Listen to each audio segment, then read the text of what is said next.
I mean, all over our country, that, you know, your college education was affordable. It wasn't going to bankrupt you for life. The cost of college on average was 1/7 of what it is today. And kids had a lot of choices when they left college. A lot of them, like my wife, was able to pay for college herself by working her way through college. This was, you know, something that was achievable.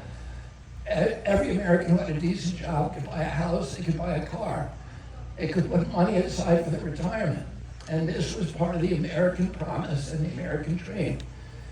And today, you know, I spend a lot of time traveling across this country, and we have two presidential candidates now, both of them who have had one term in office, who are bragging a lot about the economic prosperity they've brought to this country.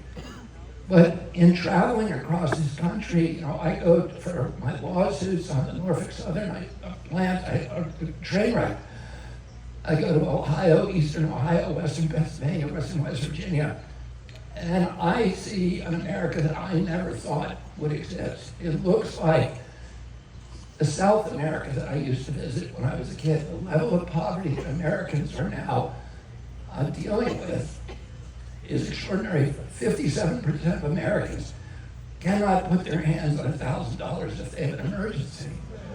35% of Americans do not make enough money to pay for basic human needs, for transportation, their gas, for their food, and for their home. 35%. The average wage in America today is $5,000 less than the cost of basic needs.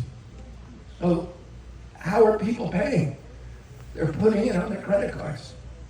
And since Trump became president, credit card debt has grown by $300 billion.